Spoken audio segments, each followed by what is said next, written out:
위즈웨이브 이권희 대표, 다울투자증권 이성웅 차장과 함께하겠습니다. 어서 오십시오. 네, 두 분 새해 복 많이 받으십시오. 네, 새해 복 많이 새해 복 받으세요. 많으십시오. 감사합니다. 자, 첫 번째 주제 열어볼까요? 자, 2025년이 시작됐습니다. 자, 이제 첫 거래일 얼마 남겨두지 않고 있는 상황인데요. 새해는 웃을 수 있을까요? 정말 기대하고 싶은데 어떻습니까, 차장님? 올해 기대해봐도 될까요? 좋은 첫 장이니까 좋은 말만 해드리고 싶지만 만만치 않은 건 사실이라고 좀 볼 수 있겠고요. 우선은 지금 뭐 얘기 나오고 있는가 올해 어떤 시장에 대한 우려 부분은 저는 약간은 좀 연말이나 이쪽에 좀 상당수 좀 반영이 됐다라고 좀 볼 수 있겠고, 그렇기 때문에 약간의 좀 기저효과 부분도 기대하는 건 좀 없지 않아 좀 있다라고 좀 말씀을 드릴 수 있겠고요. 역시 이제는 어떤 펀더멘탈적인 부분은 나중에 얘기한다고 하더라도 이 트럼프 정책에 대한 이 불확실성도 그렇고 이제 약간 좀 비관론까지에 대한 부분이 얼만큼 시장에서의 충격을 덜 하냐, 이 부분이 중요하다고 생각이 되고 있고요.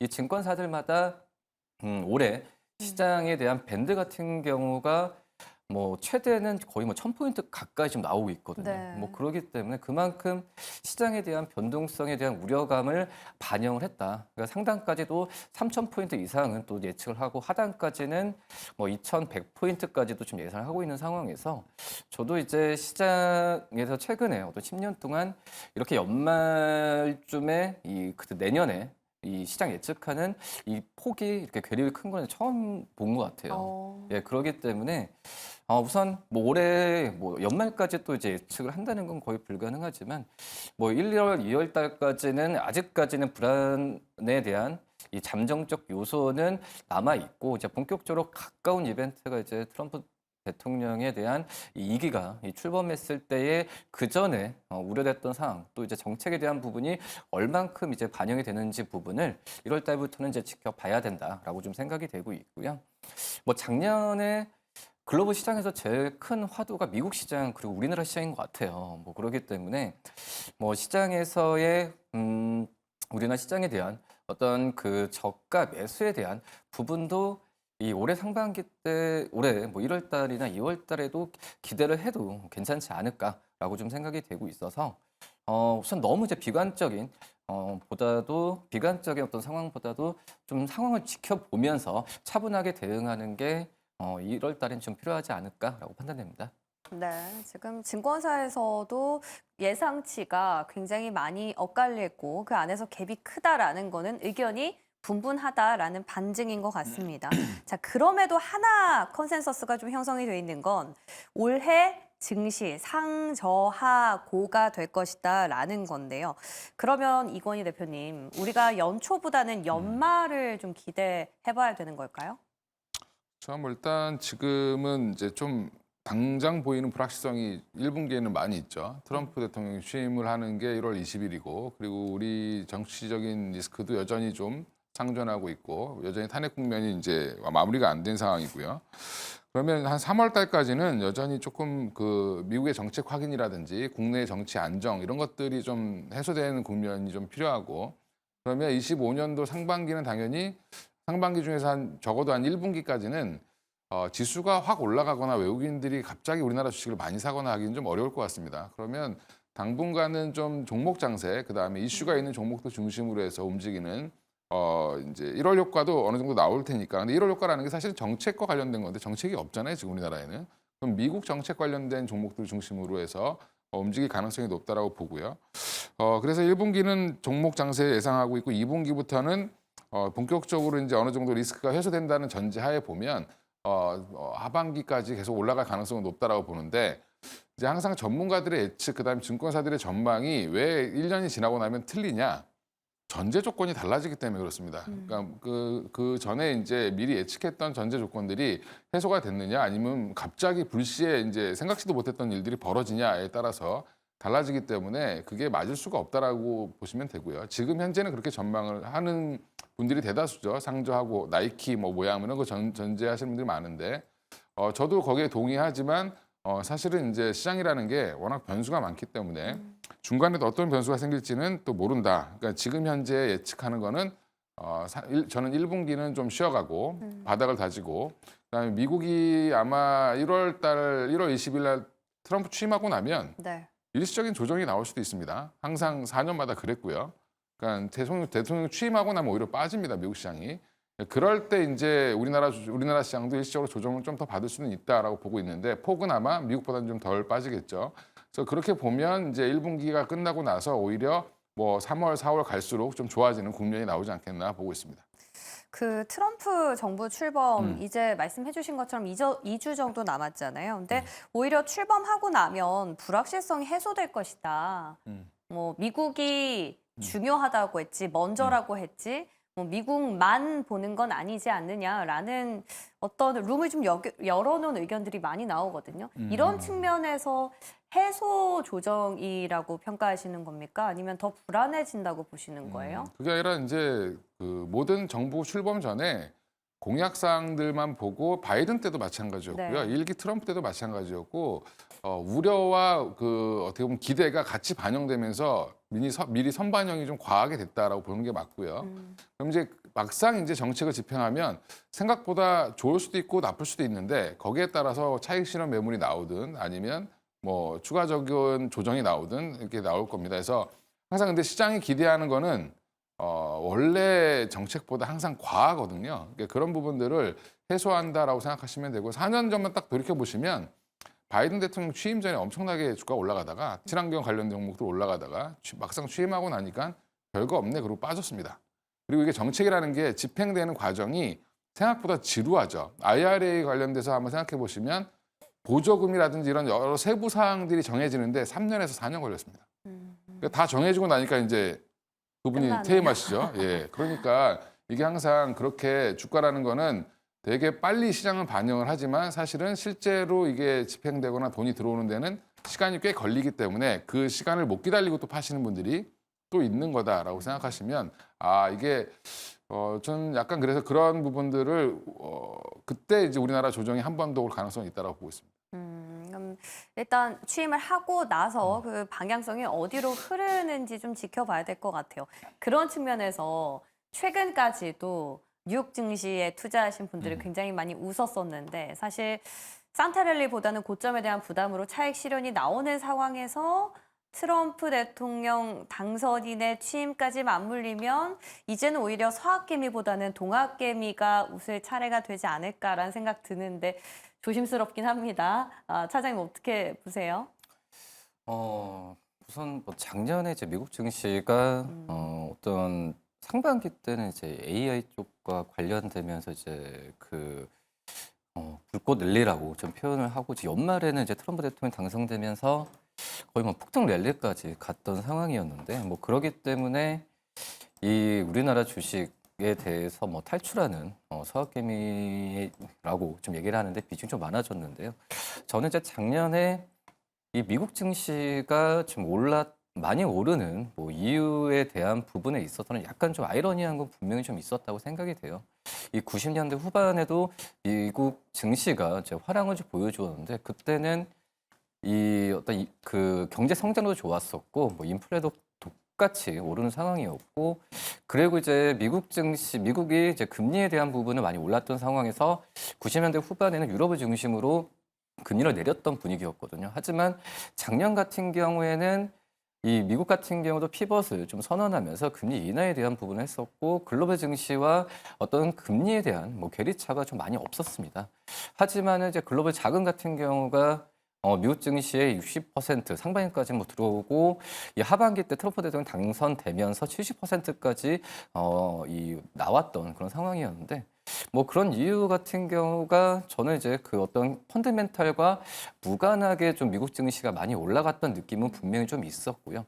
그렇기 때문에 미국 증시에 대한 부분에 있어서 미국 증시도 작년 연말에 이 산타랠리가 없었죠. 뭐 차익 실현에 많이 노출이 되었던 네. 그런 상황이었는데 뭐 그만큼 어떤 그 미국 증시가 올해 상반기에도 화랑을 보인다라는 그런 부분은 이제 상반기 랠리만큼은 기대하기에는 저는 약간은 좀 한계는 분명히 봉착한 느낌은 있다라고 좀 생각이 되고 있고요. 뭐 우리나라 쪽에서 안타까웠던 부분이 역시 뭐 지정학적 리스크도 있었고 경제, 뭐 성장이나 이런 부분 같은 경우도 전망이 낮았던 상황인데 우선 우리나라도 이제 어떤 그 미국 증시와 같은 동조를 보이려고 한다면 일단은 이 두 개의 부분이 해소가 되고 그 다음에 어떤 이 환율이나 이런 부분을 생각을 할 수가 있거든요. 하지만 이 두 부분이 지금 상황에서는 특별한 묘수책이 지금 나오지 않고 있기 때문에 단지 이제 어떤 그 미국 증시가 올해 한국 증시 상반기 때 더 좋아질 가능성은 더 좋아질 가능성은 있다고 하더라도 이 작년 하반기만큼의 그런 기대감을 좀 갖기에는 좀 힘들지 않을까. 그렇기 때문에 우리나라 증시에 대한 어떤 탈출에 대한 부분 같은 경우는 이제는 다시 한번 좀 변곡점을 한번 생각을 해봐야 되지 않을까라고 판단됩니다. 사실 올해가 원캐리 트레이드의 원년이 될 것이다라는 전망이 나왔었는데 모처럼 또 긍정적인 답변 주셨네요. 우리 증시. 그러면 이건희 대표님 다시 우리 국장으로 돌아와서 올해는 그 힘이 대형주 쪽으로 실릴까요? 중소형주 쪽으로 실릴까요? 질문이 너무 포괄적이어가지고 시기마다 다르겠죠. 네. 일단 외국인들이 들어와야 사실은 대형주가 올라갈 가능성이 높을 것 같습니다. 삼성전자 같은 경우가 가장 대표적일 텐데 외국인들의 지분을 지금 50.46%까지 줄였는데 이게 가장 바닥권이 49%대거든요. 그러니까 삼성전자를 우리나라 국내 기업으로 아시는데 사실은 대주주는 외국인입니다. 아직 1%더 남았다. 네, 그래서 저는 한 1% 정도 더 매도는 나올 가능성이 있다라고 보고 있고요. 그러면 상반기 적어도 한 1분기까지는 아마 중소형주 장세가 이어질 가능성이 높고 그다음에 외국인들이 매수가 좀 들어오고 우리나라 환율이 방향이 좀 전환된다는 느낌이 나오면 이따 환율 얘기도 좀 하겠지만 방향이 좀 꺾인다. 그래서 워낙 강세 기조가 좀 나올 것 같다는 예상이 나오기 시작해야 사실 외국인들은 더 들어올 가능성이 높다라고 보면 이게 미국의 채권 금리라든지 국내 이제 환율까지 같이 고려해 봤을 때 그게 방향을 두 개가 꼭대기에서 꺾여야 됩니다. 꺾여서 내려온다는 방향으로 갔을 때 아마 외국인들은 대형주 중심으로 매수가 좀 들어올 걸로 보이고 지금 현재 한 뭐 당분간은 제가 볼 때는 환율도 좀 불안하고 여러 가지로 불안하기 때문에 오히려 좀 꿈이 있는 섹터라든지 아니면 미국의 정책 리스크 정책의 효과를 보는 종목들 그리고 뭐 로봇이라든지 뭐 자율주행이라든지 요즘에 많이 움직이는 종목들 하반기에 움직였던 종목들이 연초까지 좀 이어질 가능성이 높다라고 보고 있습니다. 그래서 상반기에는 좀 중소형주 그리고 외국인 수급이 들어오는 그 기점부터는 대형주에 힘이 좀 들어갈 것이다. 자, 그러면 말씀해 주신 김에 환율 체크해 볼게요. 환율이 1,500원까지 열어놔야 된다라는 의견과 또 세간에서는 국내 정치적인 불확실성이 좀 잦아들고 나면 다시 그 일시적인 급등까지는 꺾일 것이다라는 의견이 맞서고 있습니다. 이건희 대표님 어느 쪽으로 베팅하시겠어요? 일단은 뭐 환율은 뭐 그러니까 일시적으로 1,500원을 돌파할 가능성은 있습니다만 이제 제가 볼 때는 뭐 안 가길 바라는데 지금 분위기는 지금 현재 상황에서는 우리 국내 정치적 리스크가 그럼 해소된다라고 봤을 때 그러니까 그게 어떤 게 해소냐라는 것도 되게 중요할 것 같고요. 그래서 이제 뭔가 이제 절차가 보이고 앞이 미래가 보이기 시작하면 그걸 해소로 봤을 때는 한 30-40원 정도는 뭐 밑으로 내려올 수 있겠죠. 그래서 근데 이제 중요한 건 달러 강세도 좀 약해져야 되는데 그것도 이제 미국 시장을 또 봐야 되기 때문에 달러가 얼마나 강세를 유지할지 여부도 좀 지켜보실 필요는 있을 것 같고요. 그래서 환율이 그래도 적어도 1,400원대 초반까지는 좀 내려온다는 기조가 보여야 사실 외국인들도 좀 살 수 있다라고 보고 있습니다. 그래서 지금은 뭐 환율이 당장 큰 의미는 없는 것 같고 왜냐하면 여기서 30원 더 튄다고 해서 엄청나게 우리나라 주가가 폭락할 가능성은 없고요. 오히려 이제 그러면 어느 정도 이제 바닥을 찍었다. 원화의 약세가 바닥을 찍었다라고 오히려 그 역으로 또 들어오는 가능성도 있기 때문에 오히려 빨리 찍고 내려오는 것도 나을 수도 있다. 불안하게 그냥 계속 지금 여기 막 방어한다고 10원씩 올라가면 더 불안하죠. 네, 그래서 뭐 최대한 뭐 저는 지금부터 꺾여서 내려왔으면 좋겠지만 좀 상황을 좀 지켜봐야 될 것 같고요. 이 환율은 외환 딜러 하시는 분들도 예측을 못합니다 거의. 그래서 그 전문가들 얘기하는 거 들어보면 다 둘이 뭉실하죠. 예, 왜냐면 본인도 모르기 때문에 그렇습니다. 예. 그래서 저도 잘 모르고요. 그러니까 일단은 그건 지나봐야 아는 거고. 네. 지금 국내 정치 안정이랑 트럼프 취임 이후에 정치적 뭐 이런 것들이 안정화되는 정책의 안정. 그러니까 미국도 지금 트럼프가 취임해서 뭘 할지 아직 모릅니다. 얘기는 해놨는데 요즘 조용하죠. 예전에는 그렇게 SNS를 많이 하시던 분이 갑자기 조용해졌습니다. 예, 그래서 취임 이후에 한번 또 상황을 봐야 되고요. 네. 뭐 관세 정책이라든지 이런 것들 다 봐야 되니까 그때그때 대응을 좀 하시는 건 중요할 것 같다고 보고 있습니다. 취임과 뉴욕 증시 상황에 따라서 환율이 좀 달라질 거기 때문에 계속해서 저희가 대응을 해야 하는 영역이다라는 건데 차장님, 우리가 달러 계속 강세를 보이고 있음에도 불구하고 가끔 외국인들 수급이 또 강하게 들어올 때가 있었잖아요. 이건 뭐 그냥 일시적인 트레이딩 차원이었을까요? 글쎄, 그런 부분도 있고요. 아까 말씀하셨듯이 지금 어떤 정책에 대한 불안감 또 이제 매크로 지표에 대한 아무도 좀 예측을 할 수 없는 상황이거든요. 그렇기 때문에 지금 시장 같은 경우가 이제 작년 대비해서 약간의 좀 하방에 대한 지지 느낌은 말씀하셨듯이 외국인들이 이제 간간히 좀 들어오거든요. 뭐 그런 점을 본다고 한다면은 이 외국인들도 어떤 이 중장기적인 전망을 보고 트레이딩하는 게 아니라 지금 제 우리나라 시장에 대해서 지켜보는 그런 상황이라고 좀 말씀드릴 수 있겠고요. 근데 이 이유가 어떤 그 우리나라의 특수성이죠. 지금 이제 어떤 리더의 공백이나 정치적인 리스크 때문에 우선 한번 지켜보자는 관점으로 어떤 종목별로는 지금 많이 들어오고 있어요. 또 이제 작년 연말에 뭐 이번 주라고 볼 수 있겠고, 뭐 이 바이오 기업이나 뭐 이런 기업들한테는 모멘텀이 있는 종목들한테는 매수 관점을 이제 들어오는 상황이고요. 뭐 그렇기 때문에 이 외국의 눈에서도 이 1차적으로 이 트럼프 정책에 대한 부분이 어떻게 나올지 모르는 상황에서 급격한 매도에 대한 부분은 우리나라는 좀 이제는 좀 자제할 가능성이 분명히 좀 있다라고 좀 생각이 좀 되고 있어서 우선 저도 이제 우리나라 시장은 저평가라기보다도 저가 매수할 수 있는 기회가 분명히 좀 1월 달에는 상존할 가능성이 크다라고 생각이 되고 있어요. 이거는 외국인 눈에도 마찬가지라고 좀 생각이 되고 있어서 이 종목별로 좀 자신감이 가지면서 좀 매수할 필요도 분명히 좀 있다라고 좀 판단됩니다. 그럼 올해도 마찬가지로 주도 섹터가 분명히 있다라기보다는 어떤 개별 장세가 이어질 것이다라는 분석이시죠. 네. 그러면은 우리 이건희 대표님께 주도 섹터에 대한 힌트 얻어볼까요? 앞서서 로봇에 대한 힌트 주셨고 그 밖에 다른 건 뭐가 있을까요? 일단 뭐 상반기에는 로봇이나 자율주행이나 이제 테슬라 관련돼서 이제 움직이는 종목들이 많이 움직일 가능성이 높고요. 테슬라. 예, 그러니까 테슬라가 지금 뭐 화재 났다고 뭐 얘기하고 있는데 전기차가 아니라 이제 FSD라든지 그다음에 그 외에 그 로봇 사업이라든지 우주항공 관련된 이런 것들이 이제 가장 큰 화두가 될 가능성이 높고요.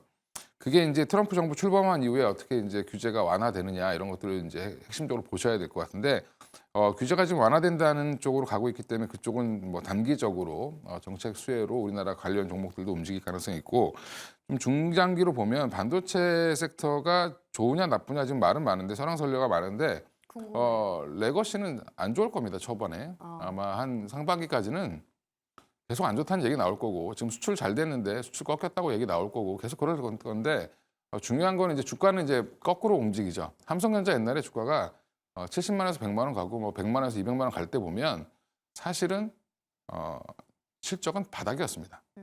실적이 꺾이고 있는데 미리 반영을 하는 거죠. 그래서 하반기에는 모든 분들이 이제 전문가들 얘기 들어보면 레거시도 좋아진다라고 보고 있고요. 그리고 지금 상반기 같은 경우는 여전히 HBM이라든지 ESSD라든지 쪽으로 강점이 있는 SK하이닉스가 강할 수밖에 없고 그러면 삼성전자는 그럼 더 빠질 거냐? 여기서 빠져봐야 사실은 회사 돈으로 막아주죠. 예, 그러면 사실 뭐 5만 원을 깨기는 어려울 것 같습니다. 그래서 5만 원 초반까지 내려오면 사실은 사야 되는 국면이다라고 보고 좀 길게 대응하시면 중장기로 보시는 분들은 오히려 기회라고 보고 있고요. 주가는 아마 제가 볼 때 그래서 한 2분기부터는 반등이 나올 가능성이 높다라고 보고 있습니다. 반도체. 그리고 바이오는 아마 상반기에 핫할 것 같고 그다음에 지금 전력기기 이쪽은 어떻게 보냐라고 이제 얘기하시는 분들이 많은데 저는 이 세 가지가 주도 업종이라고 보고 있는데 전력기기는 조정이 나오면 사셔야 된다라고 말씀드리겠습니다. 네, 좋습니다. 자, 이제 우리 시장 개장하는데요. 화면 통해서 만나보고 오시죠. 하나로 만들어 봅시다. 건강과 지혜, 풍요를 상징하는 푸른 뱀의 해를 맞이하여 여러분 모두 소망하는 일을 이루시고 가정의 행복이 가득하시기를 바랍니다. 감사합니다. 금융위원장님의 개장 축사 전달 받았습니다. 다시 한번 감사드립니다. 이어서 윤한홍 의원님의 개장 축사 진행하겠습니다. 박수 부탁드립니다. 네. 자, 여의도 한국거래소에서도 지금 2025년 첫 거래일을 맞아서 행사를 진행하고 있는데요. 아쉽게도 개장에 대한 벨은 듣지 못했네요. 자, 현재 우리 시장 개장을 했습니다. 동시호가 상황에서 봤을 때는 코스피보다 코스닥의 탄력이 더 좋았는데 개장과 동시에 코스피에서도 힘을 내주고 있습니다. 일단 지수는 둘 다 상승하면서 출발했고요. 우리가 가장 기대감을 모았었던 게 사실상 로봇이었는데 이쪽에 동시호가상으로는 아주 분위기가 좋았습니다. 자, 구체적으로 우리 시장 지금 어떻게 흘러가고 있는지 김유정 아나운서와 잠시 만나보고 오시죠. 2025년 첫 거래일이 시작됐습니다. 사실 연말 마지막 거래일은 한국이나 미국이나 아쉬운 하락세로 마감되었기 때문에 불안감이 감돌기도 했습니다만 코스피와 코스닥 기분 좋게 상승 출발하고 있습니다. 하지만 그 상승세는 조금 약합니다. 지금 실시간으로 코스닥 하락 전환하는 모습 보여주고 있는데요. 코스피 지수 현재 2,400선 지켜내면서 2,401.04포인트 지나가고 있고요. 코스닥 지수 677.57포인트 지나가고 있습니다. 그럼 시가총액 상위 종목들의 움직임도 함께 체크해 보도록 하겠습니다. 먼저 코스피 시장 체크해 보도록 하시죠. 오늘 장 초반부터 반도체에 대한 분위기가 그렇게 긍정적이진 않은 가운데 혼조적인 이슈가 들려왔습니다. 일단 삼성전자, 증권가에서 연초 첫 번째 거래일부터 목표 주가를 하향 조정하는 모습이었는데요. 기존의 목표 주가 83,000원에서 77,000원까지 목표 주가가 하향 조정됐습니다. 현재 0.75% 하락하면서 52,800원 선 거래가 되고 있긴 합니다. 하지만 이 수출입 데이터가 나왔죠. 반도체가 이끌었고 선방했다라는 소식 나온 가운데 삼성전자와 SK하이닉스 장 초반에는 약세 보여주고 있으나 장중 변동성 함께 체크해 보셔야겠습니다. LG에너지솔루션 역시 삼성전자 뒤를 이어서 목표 주가 증권가에서 하향 조정하긴 했습니다만 오늘 0.86% 그동안 빠진 거에 대한 저가 매수세 들어오면서 현재 39,500원 선 지나가고 있는 모습이고요. 삼성바이오로직스 연말 마지막 모습 제약바이오주 모습 강했죠. JP모건 헬스케어에 대한 기대감도 들어오고 있는데요. 장 초반 0.11% 하락 출발하고 있는 모습입니다. 현대차 같은 경우에도 0.47% 상승 출발하고 있는데요. 물론 피크아웃 우려 속에서 증권가에서는 목표 주가 하향하는 모습 나오긴 했습니다만 오늘 다시 한번 상승 출발해주는 모습 나타나고 있습니다. 그럼 코스닥 시장도 함께 체크해 보도록 하겠습니다. 코스닥 시가총액 상위 종목 1위 종목 알테오젠 오늘 0.32% 하락 출발하고 있습니다. 연말 마지막 이 거래일은 연속 상승 흐름 보였는데요. 오늘은 그동안 연말에 좋은 상승 흐름 보여주고 있던 바이오주 소폭 쉬어가는 모습 나타나고 있고요. 그 뒤를 이어서 에코프로비엠, 에코프로 보합권의 움직이 나와 지금 에코프로비엠 같은 경우에는 상승 전환 시도 나타나고 있는 모습입니다. HLBL 역시 0.27% 하락하고 있고요. 그럼에도 불구하고 리가켄바이오는 0.92% 그 상승 흐름 이어지고 있는 모습도 포착되고 있습니다. 그럼 어떤 종목들이 상승률 상단을 장식하고 있을까요? 지금 바로 함께 체크해 보겠습니다. 일단 마지막 거래일에 움직였던 대표적인 테마는 로봇, 자율주행, 양자암호와 같이 그동안 시장을 주도했던 테마주의 움직이었습니다. 오늘 역시 가장 많이 상승하고 있는 종목은 로봇 테마인데요. 오늘 오리엔트 바이오 같은 바이오 개별 이슈 있는 종목들 17.65% 상승하고 있고요. 로봇 관련주가 특히나 강합니다. 로보스타, 로보티즈, 로보로봇, 뉴로레마까지 삼성전자가 레인보우 로보틱스를 품었다라는 소식이 로봇 관련주에 영향 미치고 있습니다. 그럼 코스닥에서는 어떤 종목들이 움직이고 있는지 상승률 상위 종목 함께 체크해 보도록 하겠습니다. 역시나 로봇주들이 상승률 상단을 자리 잡고 있고요. 그 뒤를 잇는 게 한국 첨단 소재 16% 가까이 상승하면서 뉴로메카 자율주행 관련 종목들까지 10% 넘게 급등하고 있는 모습 확인되고 있습니다. 로봇의 뒤를 이어서 AI 자율주행 관련 종목도 함께 움직이고 있는데요. AI 종목도 오늘 특징적으로 상승하고 있습니다. 결국 2025년 AI 반도체에 대한 긍정적인 전망은 함께 나오고 있는 모습이고요. 자율주행, 자동차 부품주까지 다시 한번 상승세 시험해주고 있습니다. 과연 이렇게 움직이고 있는 시장과 섹터 속에서 오늘은 어떤 전략이 유효할까요? 오늘 시장 정확한 전략 증시오늘 2부에서 함께 만나보시죠. 네, 오늘 첫 거래일 개장 상황 확인하고 오셨습니다. 와, 로봇은 정말 힘이 좋네요. 대부분 두 자릿수 급등하고 있고요. 삼성전자가 최대 주주로 등극한 레인보우 로보틱스는 결국 상한가까지 터치를 해버렸습니다. 다만 아쉬운 건 바이오가 매도로 돌아섰다는 거. 그 밖에 전력 쪽의 수출 데이터가 잘 나오면서 오늘 모처럼 활기를 내주고 있는데요. 자, 이모 저모 하나씩 지금부터 체크해 보도록 하겠습니다. 자, 먼저 삼성전자부터 한번 볼까요? 목표 주가 하향이라는 어떤 악재가 새해 첫날부터 찬물을 끼얹은 듯 보입니다. 지금 약세를 보이고 있는데 어떻습니까? 이제 HBM4까지는 기다려 봐야 될까요, 사장님?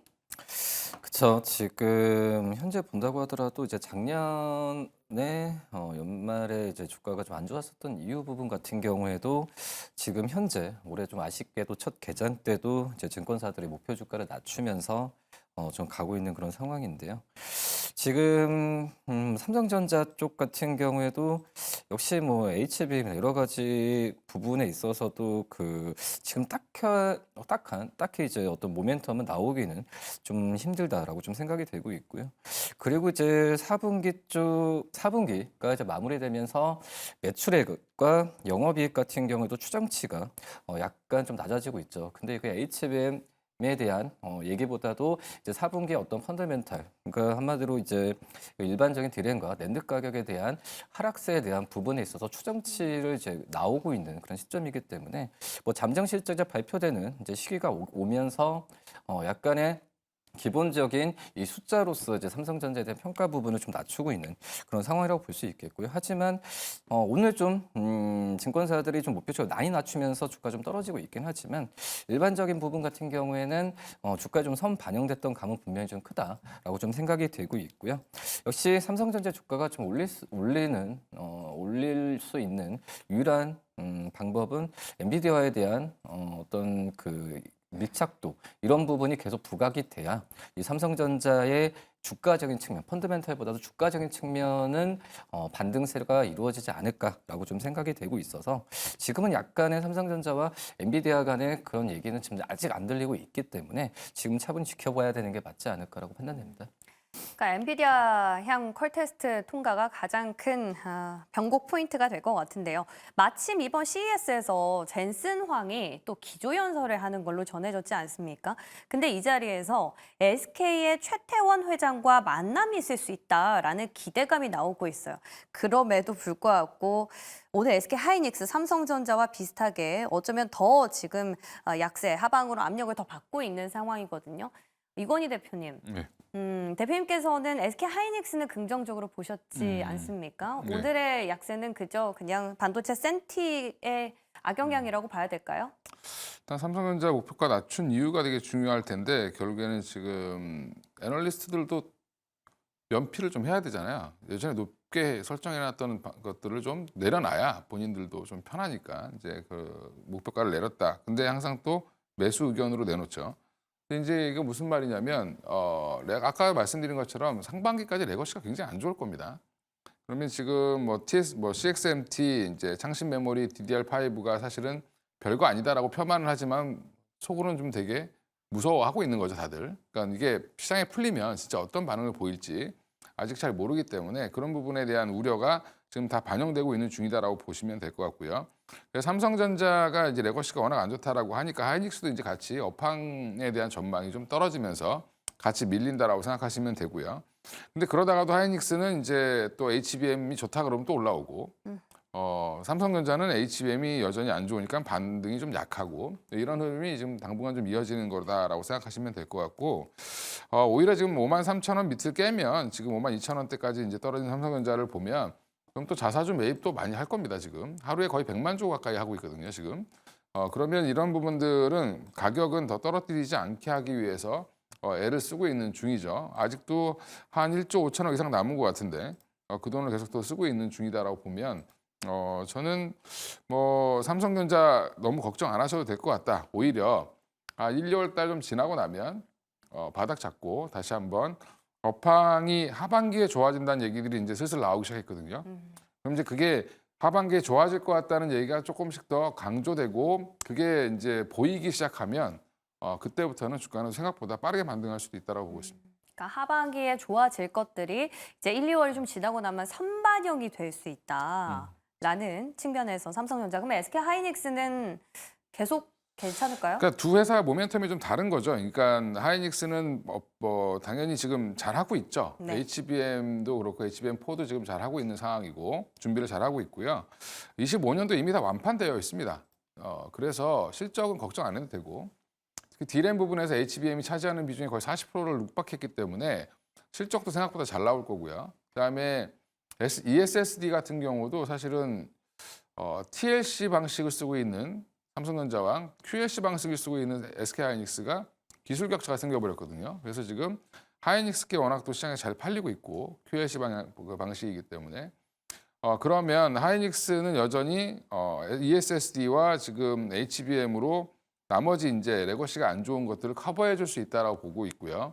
그래서 이제 하이닉스는 실적이 계속 우상향하면서 올라갈 가능성이 있는데 삼성전자 같은 경우는 이제 모멘텀이 필요한 거죠. HBM 시장에 얼마나 이제 포에 이제 사활을 걸 텐데 HBM 포에 얼마나 이제 경쟁력을 확보할 수 있는지 여부. 그다음에 또 하나가 이제 업황이 돌아선다는 기대감. 요거 이제 두 개가 가장 이제 모멘텀이다라고 생각하시면 될 것 같아서 삼성전자는 지금 PBR 기준으로 보면 1배 밑으로 내려와 있기 때문에 사실은 뭐 가격은 쌉니다.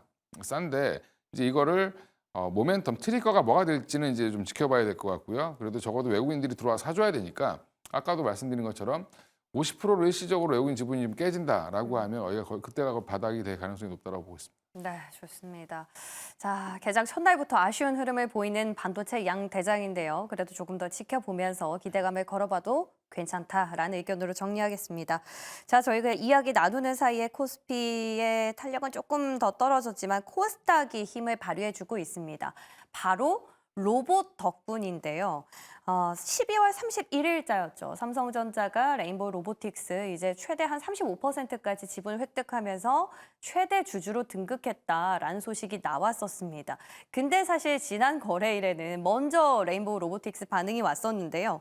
자, 오늘 다 지금 거의 상한가를 터치했고요. 그리고 지금 SBB테크도 지금 상한가 터치했다 풀렸다 하고 다른 기업들도 두 자릿수 급등세를 보이고 있습니다.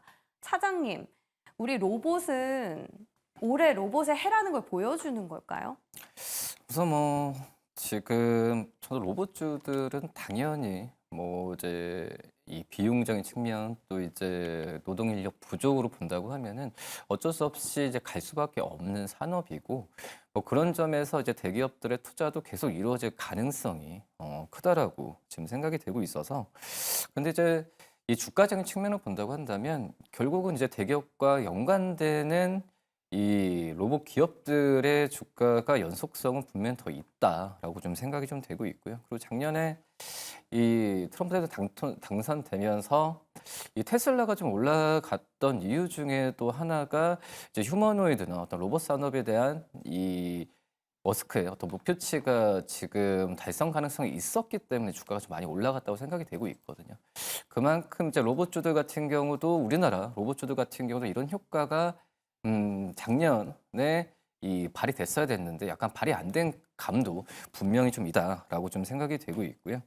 그렇기 때문에 지금 현재 이 대기업과 협업에 있어서 이 대기업들이 지금 현재 어떤 로봇 기술을 특별하게 갖고 있는 거 아니기 때문에 이 우리나라 로봇 기술 갖고 있는 기업들한테 약간 좀 지분을 흡수하는 그런 대대적인 어떤 그 협업을 지금 하고 있는 상황이거든요. 뭐 그렇기 때문에 이 관련 이 로봇 기업들 같은 경우에는 저는 이제 종목별로 틀리겠지만 레인보우 로보틱스나 이런 기업들은 이 주가 좀 떨어질 때마다 좀 매수 관점을 유지하는 게 맞다라고 좀 생각이 되고 있고 이 작년 5월에 이제 삼성전자 쪽에서 원래 로봇 사업팀 그전 해체 이후에 다시 한번 팀을 좀 발휘하고 있는 설치하면서 발휘하고 있는 점을 본다고 한다면 대기업들의 투자는 계속될 가능성이 저는 있지 않을까라고 좀 생각이 됩니다. 그러니까 지금 대기업과 뭔가 콜라보를 맺고 있는 로봇 기업에 한해서는 괜찮다라는 건데 대기업에 지금 많은 기업들이 협력을 맺고 있거든요. 엔젤 로보틱스는 뭐 LG고 포스코도 있고 뭐 SK도 있는 것 같고요. 자, 그렇다면은 이권희 대표님께 좀 질문 드려볼게요. 거기에 따라서 지금 탄력은 좀 다릅니다. 그럼에도 불구하고 계속 갈 것 같으면 저희 좀 담아보고 싶은데 어떤 전략이 좀 지혜로울까요? 오늘은 안 담는 게 지혜로운 거고요. 네. 예, 오늘은 그냥 삼성전자가 레인보우 로보틱스 최대 주주가 됐다. 그거 그 이슈 때문에 그냥 때문일까요? 얘네도 좋아지지 않겠어. 그냥 전체적인 관심이 높아진 거라고 보시면 되고요. 레인보우 로보틱스 그동안 이제 항상 로봇주 물어보면 탑픽은 레인보우 로보틱스라고 제가 말씀을 드렸던 이유도 결국에는 이제 로봇 지금 회사들이 돈 버는 회사들 없습니다, 우리나라에. 대부분 지금 뭐 SPG 같은 일부 부품 만드는 회사들만 좀 수익을 내고 있지 그것도 이제 다른 사업으로 수익을 내는 거지 로봇 사업으로 수익을 내는 건 아닙니다. 그러면 돈을 벌지 못하는 사업인데 레인보우 로보틱스가 3조 이상의 그 시총을 보유하고 있다는 거는 결국에는 뒷배가 있어서 그런 거고 결국엔 삼성전자가 인수할 가능성은 한 작년부터 계속 제기가 됐죠. 재작년에도 제기가 됐었고 처음에 지분을 투자했을 때부터 콜옵션 부분이 있었기 때문에 그 부분 때문에 여전히 주목을 했던 부분이고 두산 로보틱스는 아예 두산이 이제 뭐 대주주니까 당연히 이제 큰 회사를 끼고 있는 거죠. 자금력이 되게 중요한 겁니다. 돈을 벌지 못하는 회사들은 뒤에서 계속 투자해 줄 수 있는 회사가 필요한 거고요. 관련해서 이제 뉴로메카 같은 경우는 포스코라든지 이런 협업을 통해서 진행을 하고 있는 거고 CMS라는 회사는 또 SK텔레콤이 또 2대 주주로 들어와 있습니다. 그러니까 지금 우리나라 국내 굴지 기업들 현대차는 아예 직접 로봇 회사를 그냥 사버렸죠.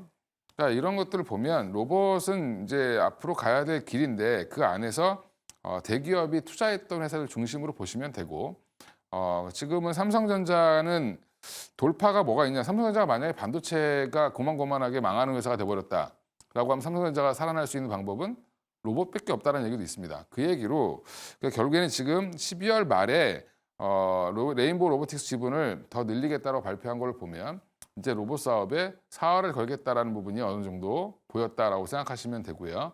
그래서 저는 오히려 레인보우 로보틱스가 조정이 나오면 그때 레인보우 로보틱스를 사시거나 아니면 이제 지금 뭐 로보티즈라든지 로보스타 같이 LG 쪽에서 아주 오래전부터 투자했던 회사들도 저는 생각보다 좀 덜 올라왔기 때문에 그런 쪽도 여전히 가능성이 있다. 그래서 대기업 지분이 들어가 있는지 여부를 확인해 보시고 이건 실적으로 이제 판단할 수 있는 건 아니기 때문에 제가 아까 말씀드린 것처럼 결국에는 미국의 정책 관련돼서 움직일 가능성이 높은데 그래서 결국엔 자율주행, 로봇 이런 쪽이 지금은 먼저 연초에 주목받을 가능성이 높다고 말씀드리는 겁니다.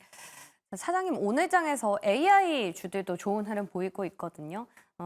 지금 이제 CES가 얼마 남지 않았습니까? 그래서 이런 부분들의 좀 반영이 먼저 되는 것 같은데 AI 쪽은 어떻게 보세요?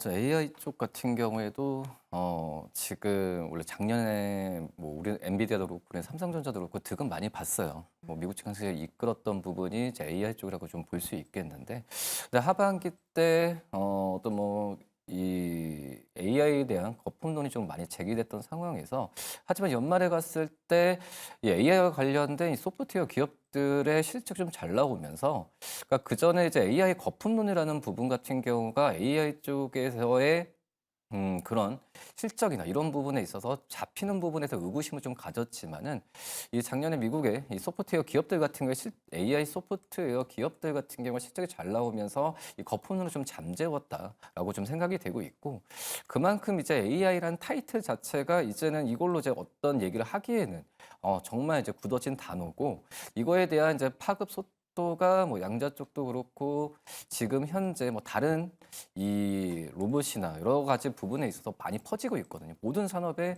이 AI 쪽과 관련된 산업으로 퍼지면서 이 미국의 뭐 엔비디아도 그렇지만은 미국의 빅테크 기업들도 올해도 이 데이터 센터 같은 이쪽에 대규모 투자를 계속 진행될 확률이 높다라고 지금 생각이 되고 있어서 저는 이제 AI 거품론은 이제는 좀 없지 않나라고 좀 생각이 되는 그런 현재 상황입니다. 그렇기 때문에 AI와 관련된 부분은 계속해서 이제 이슈가 새롭게 나올 겁니다. 그렇게 된다면 이 관련된 이 기업들에 대한 매수 관점은 좀 유지를 해도 괜찮다라고 판단되고 있고요.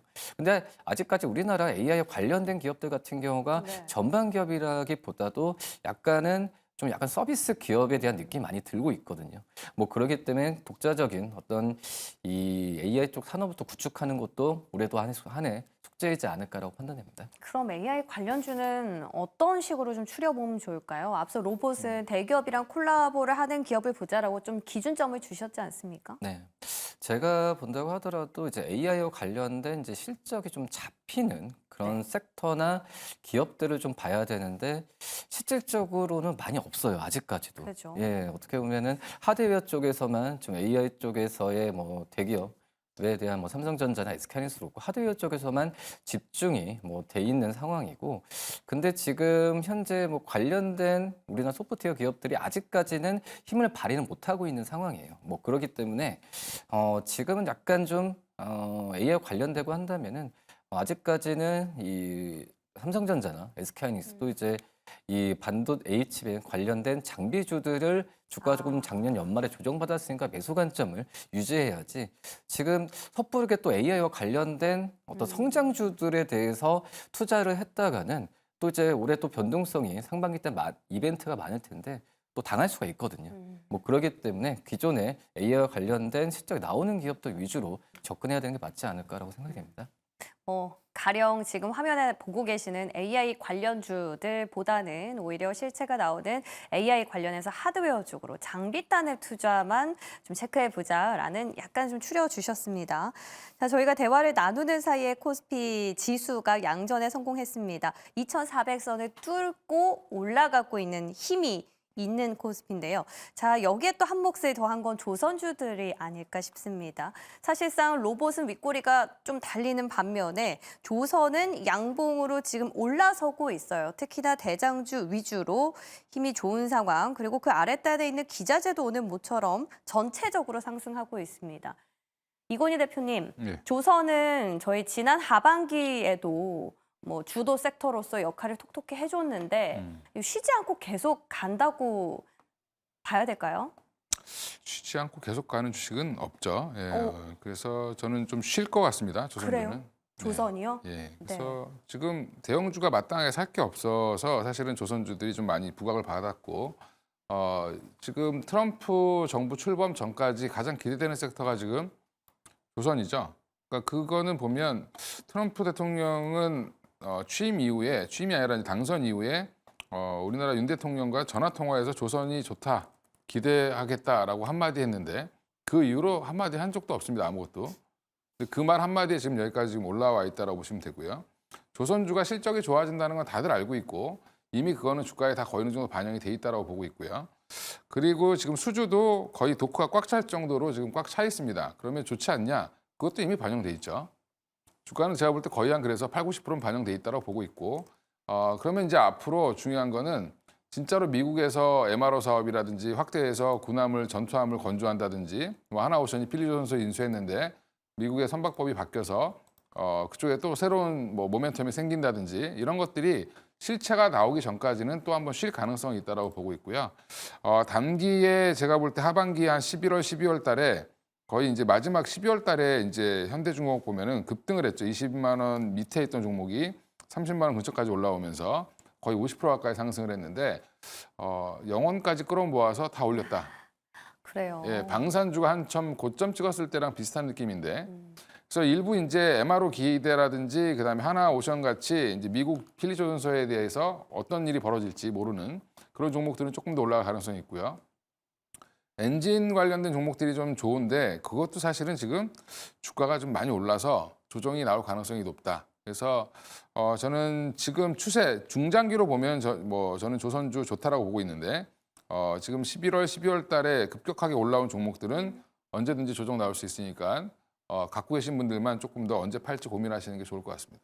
야, 그러면은 신규 매수는 길게 보고 조정 시에 매수 들어가도 괜찮겠네요. 그렇죠. 뭐 고점 대비해서 한 15에서 20% 조정 나오면 그때 오히려 사시는 게 맞다라고 말씀드리겠습니다. 조선주 저희 올해 또 주도 섹터로서 기대감을 갖고 여쭤봤는데 의외의 답변 주셨습니다. 조정에 대비한 전략을 세우자. 자, 그러면 이번에 전력 설비는 어떤 대답 주실까요? 수출 데이터가 어제 잘 나오면서 여기에 좀 훈풍을 입은 전력 설비입니다. 모처럼 전력 기기, 전선 전체적으로 다 좋거든요. 이송 차장님, 전력 쪽은 또 트럼프 1기 수혜도 받았었기 때문에 2기 수혜도 노려보자라는 의견도 있으시던데 어떠세요?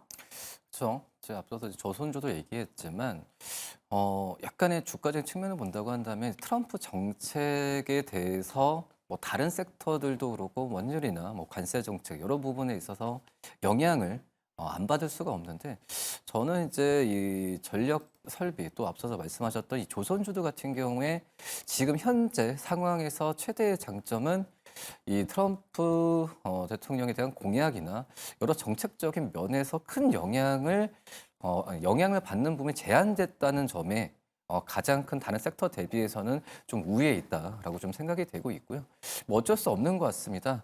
뭐 지금 이제 미국이 뭐 우리나라 좀 조선주도 같은 경우에는 미국이 어떤 기술을 좀 딱히 갖고 있는 건 없죠. 뭐 중국, 또 우리나라, 일본이 지금 대다수를 차지하고 있는데 그만큼 이제 미국이 손을 벌릴 수 있는 손을 벌려야 되는 이 섹터가 바로 이제 조선, 또 이제 전력 설비, 그나마 좀 더 얘기하면 이제 방산이라고 좀 볼 수 있겠는데요. 그렇기 때문에 이 전력 설비 쪽 같은 경우에는 좀 리스크 제한적인 측면에서는 물론 이제 여러 이제 미국 쪽에서의 투자나 인프라, 뭐 교체 수요, 뭐 이런 부분도 있긴 하지만 이 부분이 가장 큰 장점이지 않나라고 좀 생각이 됩니다. 네, 좋습니다. 오늘 2025년 새해 첫날이었는데요. 두 분과 함께했습니다. 그래서 그런지 모처럼 시장 힘을 내주네요. 이 힘 끝까지 발휘해주길 바라면서 저희 오늘 두 분 전략 잘 중심 세워볼게요. 도움 말씀 고맙습니다.